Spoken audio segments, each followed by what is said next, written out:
Very good morning dear student. आज हम पढ़ेंगे एल्केन्स के अंदर एल्केन्स की केमिकल रिएक्शन या रासायनिक अभिक्रियाओं के बारे में।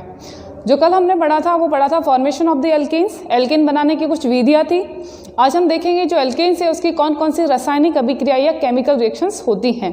ठीक है, तो हमारा टॉपिक है एल्केन की केमिकल रिएक्शंस। एल्केन क्या है? संतृप्त हाइड्रोकार्बन्स होते हैं जिसे पैराफिन्स कहा जाता है, और एल्केन की है केमिकल रिएक्शन, रासायनिक अभिक्रियाएं। इसके अंदर हम सबसे पहले जो पढ़े हैं रासायनिक अभिक्रिया वो है हेलोजनीकरण, हेलोजिनेशन ऑफ द एल्केन। बहुत इंपॉर्टेंट रिएक्शन होती हैं एल्केन का हेलोजनीकरण। तो फर्स्ट है हेलोजनीकरण, जिसे हम कहते हैं हेलोजिनेशन। देखो मैंने आपको बताया था जीनेशन कहीं जुड़ा हुआ हो, इसका मतलब क्या है? जीनेशन का मतलब है कि वो चीज़ ऐड होगी उसके अंदर। तो मैंने यहाँ लिखा है हेलोजिनेशन, मतलब क्या ऐड होगा? हेलो। हेलो कौन होता है?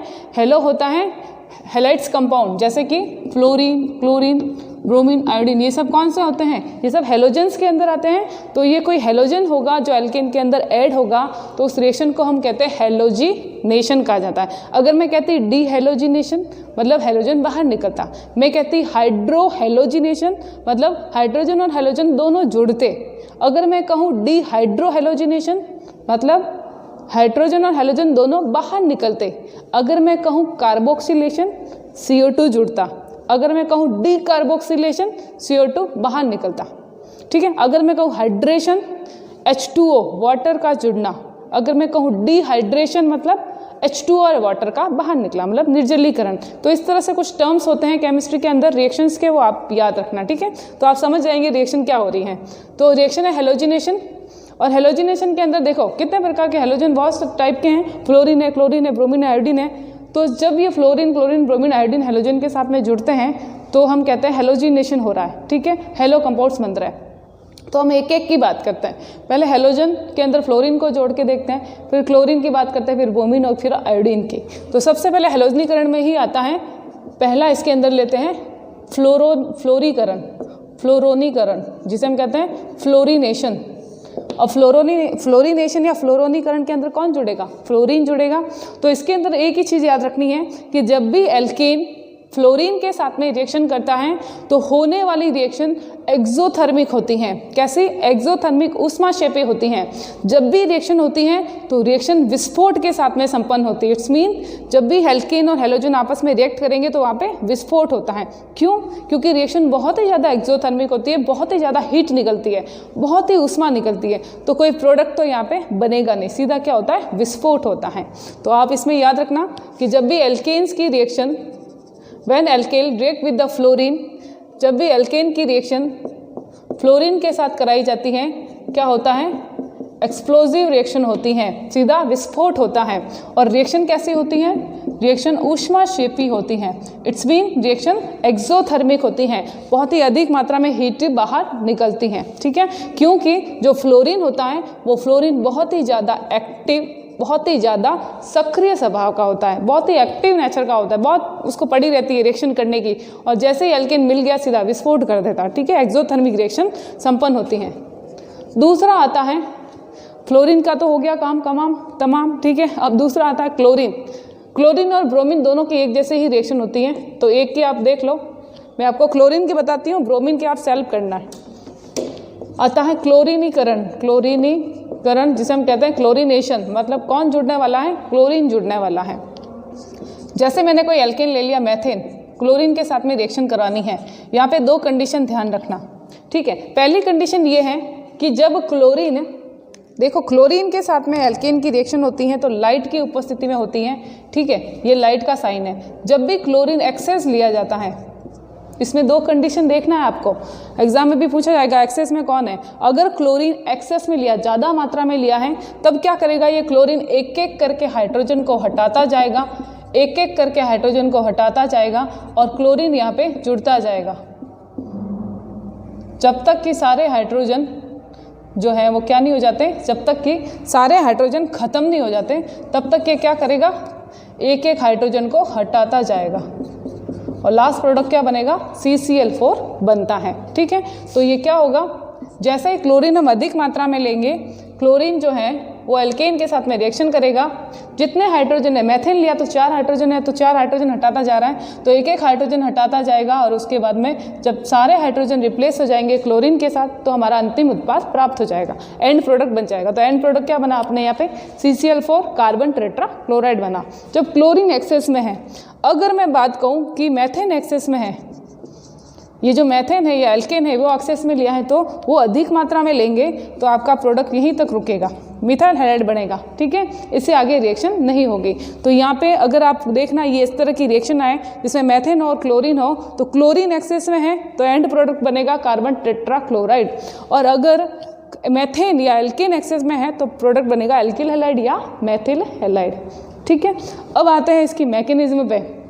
हमने जब फर्स्ट यूनिट पढ़ी थी, जब फ्री रेडिकल पढ़ा था, तब मैंने आपको बताया था मुक्त मूलक अभिक्रिया होती हैं जो एल्केन की होती हैं, एल्केन देता है मुक्त मूलक प्रतिस्थापन अभिक्रिया, ठीक है। तो वही रिएक्शन अब यहाँ पे भी आएगी कि क्लोरीन का जब भी या एल्केन का जब भी हेलोजनीकरण होता है, क्लोरोनीकरण कहो या ब्रोमोनीकरण कहो, जब भी क्लोरोनीकरण या ब्रोमोनीकरण होता है तो हमेशा मुक्त मूलक श्रृंखला अभिक्रिया द्वारा होता है। कौन सी रिएक्शन होती हैं, फ्री रेडिकल चेन रिएक्शन या मुक्त मूलक श्रृंखला अभिक्रिया संपन्न होती हैं। अब ये मुक्त मूलक श्रृंखला अभिक्रिया कैसे होती हैं इसको देखना।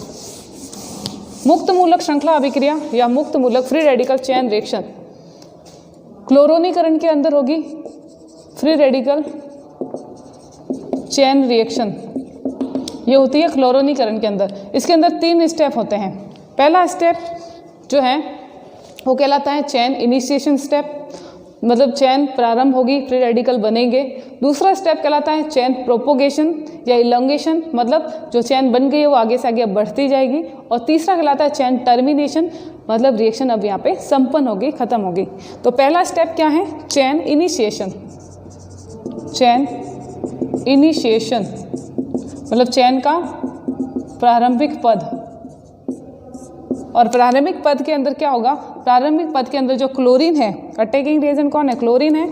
अब क्लोरीन के अंदर क्या होता है, जब भी लाइट की उपस्थिति में क्लोरीन आएगा समान संविदलन होता है, और समान संविदलन होमोलाइटिकल क्लीवेज हमेशा क्या देते हैं, फ्री रेडिकल देते हैं। तो यहाँ पे मुक्त मूलक सबसे पहले बनेंगे, पहला स्टेप। अब दूसरा स्टेप में क्या होगा, जिसे हम कहते हैं चेन प्रोपोगेशन स्टेप या चेन इलोंगेशन स्टेप। इसके अंदर जो भी मुक्त मूलक बनता है अब उसका काम है एल्केन पर अटैक करना। देखो ये आपका मेथेन है CH4 जिसे मैंने ऐसे लिखा है, और एक मुक्त मूलक आ गया। अब यहाँ पे भी क्या होगा, यहाँ पे भी समान संविदलन होगा, तो एक HCl बाहर निकलेगा और एक नया मेथिल मुक्त मूलक बनेगा, ठीक है, एक मुक्त मूलक बन गया। अब ये मुक्त मूलक क्या करेगा, मुक्त मूलक नए क्लोरीन के साथ में रिएक्शन करेगा। अब ये नया क्लोरीन का अणु आ गया, लाइट की उपस्थिति में वापस मुक्त मूलक के अंदर डिवाइड होगा, फिर CH3Cl बनेगा, CH3Cl, और वापस ये जो मुक्त मूलक है वो बाहर निकलेगा। अब ये मुक्त मूलक नए मेथेन के अणु पर रिएक्शन करेगा। इस तरह से रिएक्शन होती जाएगी जब तक कि सारे मुक्त मूलक सारे बन नहीं जाते, सारे रिएजेंट जो है वो काम में या उपयोग में नहीं आ जाते, ठीक है, रिएक्शन संपन्न नहीं हो जाती, तब तक होता रहेगा ये। तो यहाँ पे क्या होगा, रिएक्शन होती जाती है और हमारा प्रोडक्ट मेथिल हैलाइड धीरे धीरे एक एक हाइड्रोजन हटते जाएंगे और प्रोडक्ट बनता जाएगा। तो ये मेथिल हैलाइड बन गया। लास्ट जो आता है स्टेप वो आता है टर्मिनेशन। तीसरा स्टेप कौन सा आता है, चेन टर्मिनेशन स्टेप। और चेन टर्मिनेशन स्टेप के अंदर जितने भी फ्री रेडिकल मुक्त मूलक इधर उधर घूम रहे होते हैं सब आपस में आके जुड़ जाते हैं, रिएक्शन को समाप्त कर देते हैं, स्टॉप कर देते हैं। जैसे कि ये मुक्त मूलक था, बना था, ये जुड़ गया, ये मुक्त मूलक कहीं घूम रहे थे, मेथेन और क्लोरीन, ये भी आपस में जुड़ गए, ये मेथेन कहीं घूम रहे थे मुक्त मूलक, ये भी आके आपस में कहीं जुड़ गए। तो अब कोई मुक्त मूलक बचा ही नहीं, तो रिएक्शन तो होगी नहीं, तो रिएक्शन वहाँ पे क्या हो जाएगी, स्टॉप हो जाएगी, टर्मिनेट हो जाएगी। ये कहलाता है फ्री रेडिकल चेन रिएक्शन। और तो किसके द्वारा क्या होता है, एल्केन का क्लोरोनीकरण होता है। एज इट इज़ करवाना है एल्केन का ब्रोमोनीकरण। क्या करवाना है, ब्रोमोनीकरण। और ब्रोमोनीकरण करवाओगे तो किसके साथ रिएक्शन कराओगे, ब्रोमीन के साथ। जहाँ जहाँ आपको क्लोरीन दिख रहा है वहाँ वहाँ ब्रोमीन होगा, ठीक है। तो ये आपको सेल्फ करना है, ये आपका होमवर्क मान लो भले आप। ब्रोमोनीकरण आपको सेल्फ करना है, क्लोरोनीकरण किया एज इट इज़ वैसा ही ब्रोमोनीकरण है, कोई चेंज नहीं है, क्लोरीन की जगह ब्रोमीन आएगा, ठीक है। एल्केन का ब्रोमोनीकरण कराना है। तो ये आप खुद करवाओगे। ओके, अब आता है तीसरा, देखो फ्लोरीनीकरण हो गया, क्लोरोनीकरण हो गया, ब्रोमोनीकरण जो है तीसरा नंबर वो आप खुद करा दोगे। तो चौथा आता है आयोडोनीकरण या आयोडाइनेशन, आयोडीकरण। अब आयोडीकरण के अंदर कौन जुड़ेगा? आयोडीन जुड़ेगा। ये थोड़ी इंपॉर्टेंट रिएक्शन है, इसके अंदर थोड़ा सा ट्विस्ट है, चेंज है। क्या चेंज है? देखो मेथेन जो है, या कोई भी हम ले सकते हैं एक तरह से, मेथेन की जगह कोई भी एल्किल हैलाइड ले सकते हैं, एल्केन ले सकते हैं। मेथेन ले रही मैं यहाँ पे क्योंकि इस रिएक्शन में थोड़ा सा ट्विस्ट है, इंपॉर्टेंट रिएक्शन है। जैसे ही मेथेन के साथ में इसकी रिएक्शन कराऊंगे, क्या बनेगा? मेथिल आयोडाइड बनेगा और HI बनेगा। ठीक है, इस तरह से रिएक्शन होगी, मेथिल आयोडाइड बन गया। अब ये जो आपका HI बना है, ये उप उत्पाद है, ये तो मेन उत्पाद, मुख्य प्रोडक्ट, और ये सब प्रोडक्ट है। अब ये जो HI है, HI काम करता है प्रबल अपचायक का। किसका?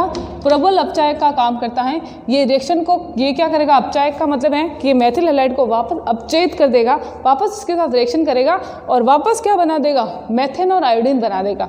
मतलब रिएक्शन अब वापस उल्टी दिशा में चलने लग जाएगी। तो हमें तो वापस जहाँ से शुरू किया था वहीं ख़त्म हो गए, प्रोडक्ट तो हमें मिल नहीं पाएगा। ऐसे मेथेन आयोडीन के साथ रिएक्शन करके मेथिल हैलाइड और HI बना रहा है, HI अपचायक है, वापस रिएक्शन करके वापस रिएक्टेंट पे आ गया, वापस आयोडीन निकल गई बाहर, वापस मेथेन बन गया। तो ऐसे रिएक्शन संपन्न नहीं होगी। तो फिर क्या करना पड़ेगा? अगर इस रिएक्शन को, अगर ये जो रिएक्शन है इनको किसी प्रबल ऑक्सीकारकों के साथ में कराई जाए, जैसे कि HNO3, जैसे कि पर आयोडिक अम्ल HiO3, इनके साथ में कराई जाए तो रिएक्शन संपन्न हो जाएगी। तो हम कह लेते हैं इसके अंदर कुछ प्रबल ऑक्सीडेशन रिएजेंट या ऑक्सीडेंट कौन कौन से हो सकते हैं? या तो हम HNO3 के साथ में रिएक्शन कराएं, या फिर HiO3 जिसे कहते हैं पर आयोडिक अम्ल, इनके साथ में रिएक्शन कराएं तो ये रिएक्शन संपन्न हो सकती हैं। तो कैसे होगी अगर इसके साथ में रिएक्शन कराएंगे? तो देख होगा क्या, आप देखो कोई भी ले सकते हो। जैसे अगर मैं ये ले रही हूँ तो आप इसके साथ ट्राई करना, ठीक है।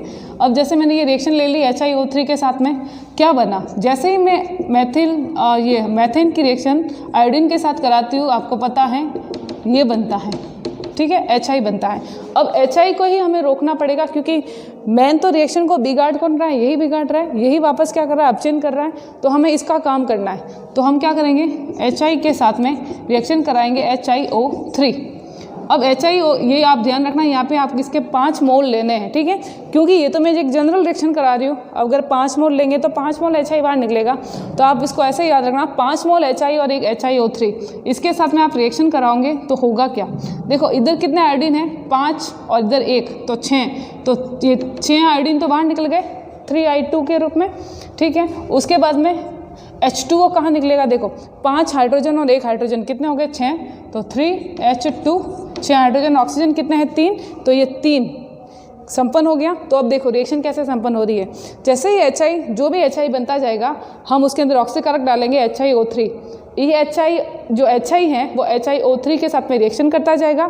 जैसे जैसे HI बनता जाएगा, जैसे जैसे रिएक्शन करता जाएगा, वैसे वैसे आयोडीन बनती जाएगी।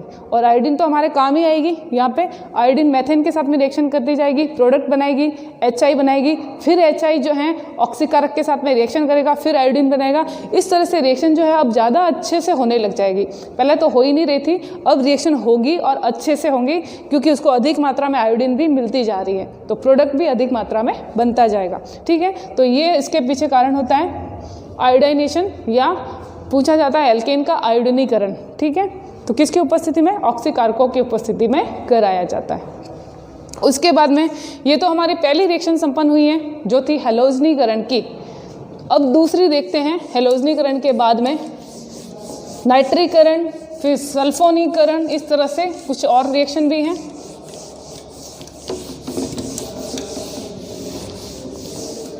तो दूसरी रिएक्शन देखो, सेकंड नंबर की रिएक्शन है नाइट्रीकरण। नाइट्रीकरण है तो किसके साथ रिएक्शन होगी? नाइट्रिक अम्ल के साथ। और नाइट्रिक अम्ल मतलब HNO3, ठीक है। तो एल्केन की रिएक्शन, जैसे मेरे पास ये एल्केन है, इसकी रिएक्शन अपन HNO3 में, इसमें याद रखना ये वाष्प प्रावस्था में लिया जाता है। कौन सा? वाष्प प्रावस्था में, मतलब वेपर फेज में HNO3 होता है, ठीक है, लिक्विड नहीं होता है।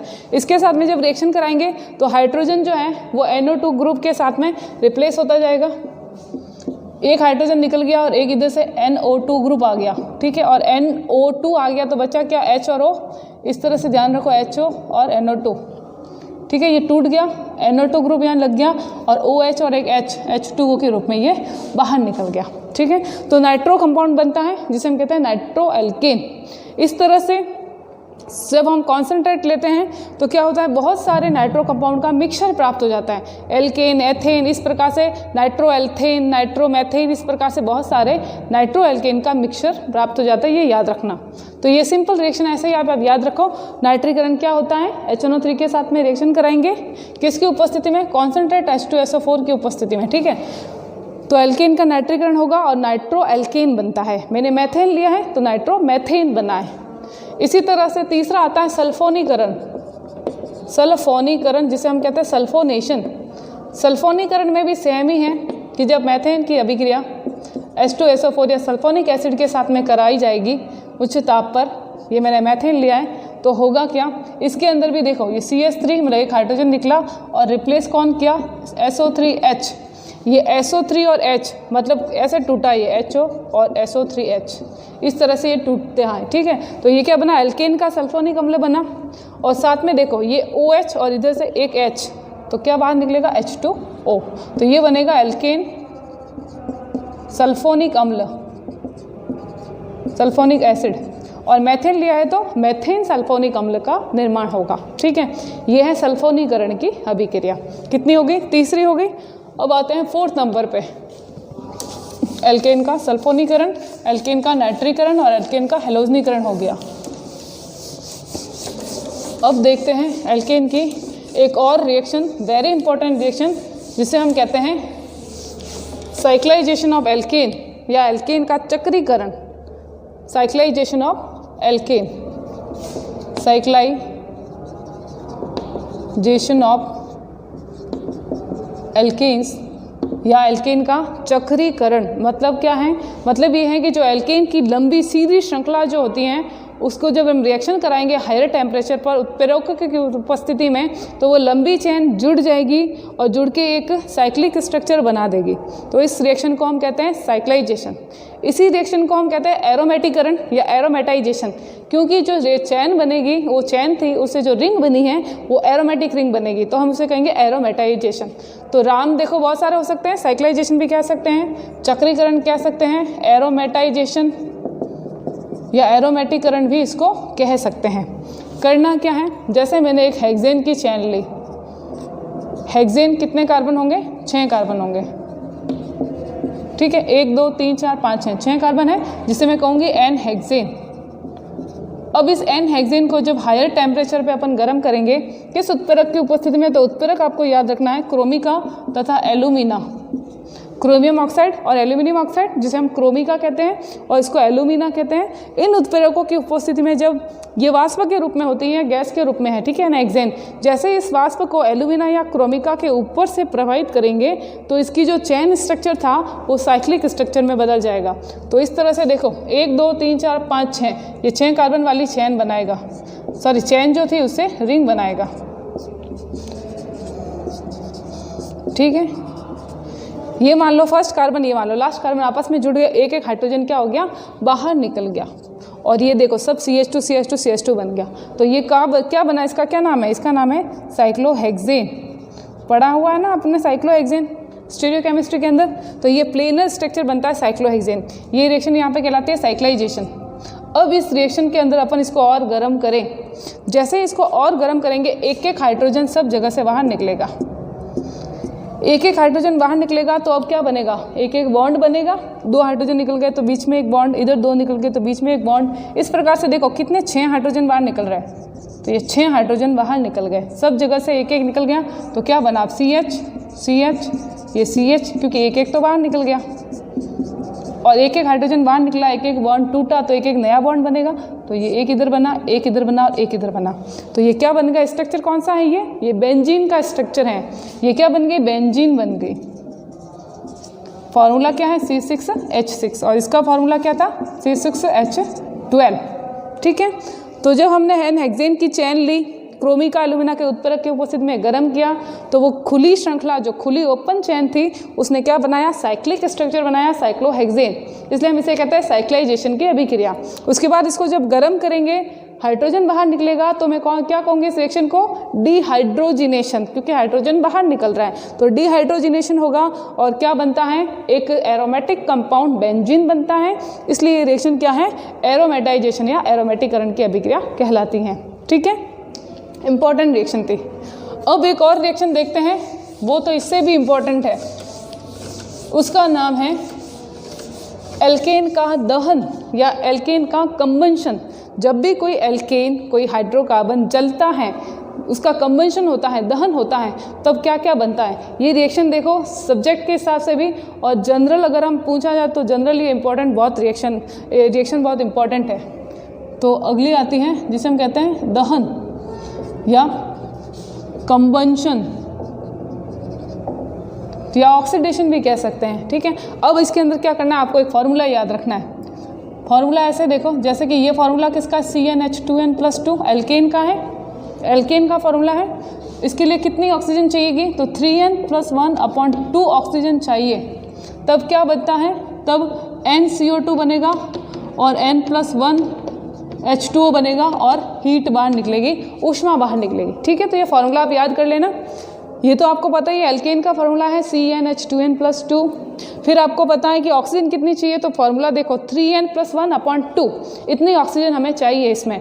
तब n मोल CO2 बनेंगे, n+1 मोल H2O बनेंगे और हीट बाहर निकलेगी। अब आपको कोई भी एल्केन उठा के दे लो, आप आराम से इस रिएक्शन को कम कर सकते हो। चाहे आपको एथेन दो, मैथेन दो, प्रोपेन दो, ब्यूटेन दो, आप इजीली बता सकते हो कि इसके अंदर कितने मोल CO2 बनेंगे, कितने मोल जल के बनेंगे। कैसे, एग्जाम्पल लेते हैं। जैसे मैं देखो एक एग्जाम्पल ले रही हूँ मैथेन का, सबसे सिंपल एग्जाम मैथेन का लिया। अब बताओ मैथेन के अंदर n कितना आएगा। मैथेन के अंदर जब n में =1 करूँ तो देखो C1H2 × 1+2 मतलब 2 + 2 4, तब देखो n 1 लेती हूँ तो मैथेन बनता है। ठीक है, तो मैथेन की कंडीशन में याद रखो n कितना है, 1 है। n 1 है तो अब यहाँ पे 1 लगाओ तो 3 × 1 + 1 कितने हुए, 4। 3 × 1 3, 3 में एक जोड़ा 4, 4 तो 4/2 कितने हो गए, 2। तो ये हमें चाहिए 2O2। तो क्या क्या बनेगा, आपको रिएक्शन करने की जरूरत नहीं, आपको फॉर्मूला याद है, आप डायरेक्ट लिख सकते हो। NCO2 बनेगी, मतलब N आपका कितना है, एक ही है ना, तो एक CO2 बनेगी और n+1 H2O बनेगा, तो N आपका एक ही है ना, तो एक में एक जोड़ दो तो 2, तो 2H2O बनेगा और क्या निकलेगी, हीट निकलेगी। समझ में आ गया। इस तरह से रिएक्शन संपन्न करनी है। ये है ऑक्सीडेशन या दहन। ठीक है, अब एक और एग्जांपल ले लेते हैं। जैसे कि एग्जांपल ले लिया मैंने C2H4 और कितनी ऑक्सीजन चाहिए, तो n कितना है बताओ, n है 2, तो आप सब जगह n का 2 मान लगा दो। तो C2H4 है तो यहाँ पे भी मैं 2 लगाऊँ तो देखो 3 × 2 कितना होता है, 6, 6 में एक जोड़ा 7, 7/2 ये O2 चाहिए इतनी, तो कितना आपको CO2 मिलेगा, तो n 2 है तो 2 CO2 मिलेगा। जल कितना मिलेगा, तो n+1 मतलब 2 + 1 3 मोल जल मिलेगा और हीट बाहर निकलेगी, ऊष्मा बाहर निकलेगी। ठीक है, तो ये है आपकी दहन अभिक्रिया या जिसे हम कहते हैं कंबंशन अभिक्रिया। इंपॉर्टेंट है ये एल्केन के अंदर। तो ये कहलाती हैं एल्केन की कुछ केमिकल रिएक्शन, कुछ रासायनिक अभिक्रियाएं, जिसके अंदर देखो हेलोजनीकरण इंपॉर्टेंट। ठीक है, फ्लोरोनीकरण, ब्रोमोनीकरण, क्लोरोनीकरण और आयोडोनीकरण, आयोडाइनेशन। उसके बाद में कौन सी रिएक्शन थी, हेलोजनीकरण के बाद में नाइट्रीकरण, उसके बाद में सल्फोनीकरण और उसके बाद में फिर आपके साइक्लाइजेशन एरोमेटिकरण और उसके बाद में दहन या कंबंशन अभिक्रिया। तो ये कुछ रासायनिक अभिक्रिया हैं, किसकी, एल्केन्स की रासायनिक अभिक्रियाएं। ध्यान से देखना, ध्यान से पढ़ना और समझने की कोशिश करना। ठीक है, तो आज के लिए इतना ही है। नेक्स्ट क्लास में पढ़ेंगे। Thank you.